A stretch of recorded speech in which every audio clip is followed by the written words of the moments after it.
manusia, hewan-hewan pun Allah sudah jamin rezekinya. Silakan dibuka Quran surah Hud ayat ke-6. A'udzu billahi minasy syaithanir rajim. Bismillahirrahmanirrahim. Wa ma min dabbatin fil ardi illa 'ala Allahi rizquha. Ini Quran surah Hud ayat ke-6. Wa ma min dabbah, dan tidaklah dabah, binatang melata, fil ardi, di muka bumi, illa, melainkan 'ala Allahi rizquha, melainkan rezekinya dijamin oleh Allah Subhanahu wa taala. Jadi orang apa-apa guyonan bahasa mau. Guyonan ya mikir.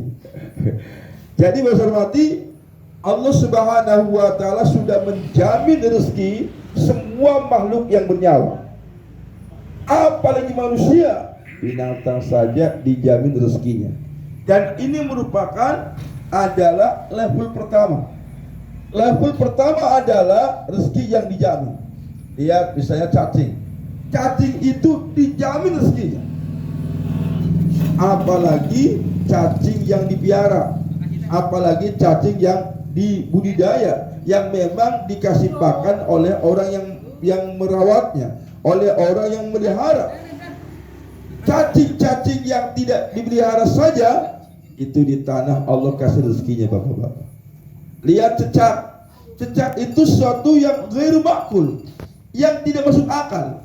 Yang dimakan sesuatu yang terbang, betul? Nyamuk terbang, laron terbang, tapi cicaknya terbang nggak? Nggak terbang. Tapi cicak nggak pernah protes sama Allah, nggak pernah bilang sama Allah, ya Allah, kenapa saya kagak punya sayap? Kenapa saya nggak punya sayap? Padahal yang saya makan sesuatu yang terbang. Cicak nggak pernah protes. Tapi Allah Subhanahu wa taala ajarkan bagaimana cecak itu bisa menangkap nyamuk, bagaimana cecak bisa menangkap laron. Allah jamin rezekinya, Bapak Ibu, sehingga muncullah lagunya cicak-cicak di dinding diam-diam merayap. Datang seekor nyamuk, hap, lalu dicaplok. Caplok atau tangkap?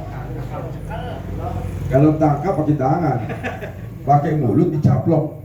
Pak, jadi lihat, yang namanya cecak itu tidak ada sayapnya, tapi rezekinya sesuatu yang terbang. Nyatanya nyamuk pun dapat rezeki, Pak. Makanya aneh kalau ada manusia resah tentang rezeki, ada manusia gelisah tentang rezeki.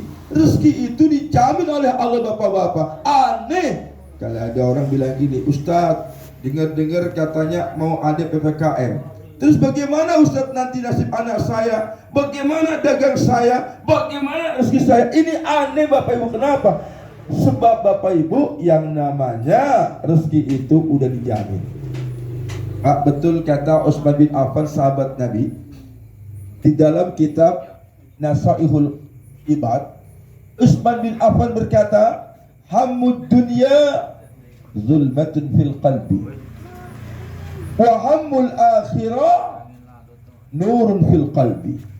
Jadi kata sahabat Utsman, resah, gelisah, panik terhadap urusan dunia itu merupakan kegelapan dalam hati. Kenapa? Sebab rezeki udah dijamin. Aneh kalau rezeki dijamin, orang resah. Kita boleh resah, bapak-bapak, kalau resah sesuatu yang belum dijamin. Contohnya resah dalam akhirat.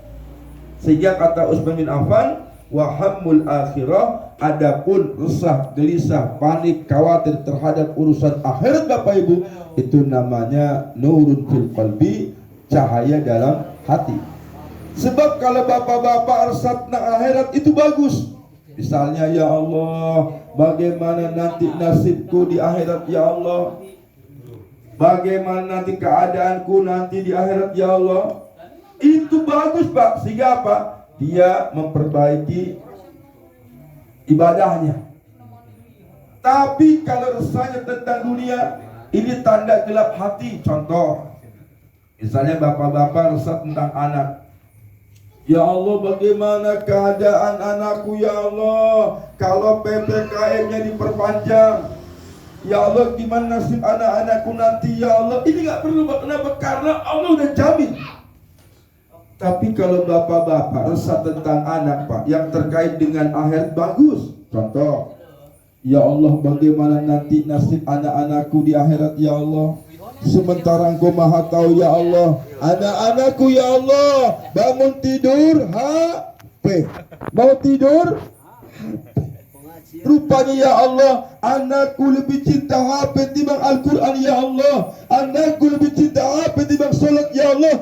Bagaimana ya Allah nasib anakku kelak di akhirat ya Allah. Oleh karenanya ya Allah, sadarkan anakku ya Allah, berikan mereka hidayah-Mu ya Allah. Ya Allah, jadikan anak-anakku tobat kepadamu ya Allah. Ini Pak resah yang bagus. Ini aneh, resah anak tentang dunia. Allah sudah jamin Bapak Ibu. Lihat, Allah berfirman, wala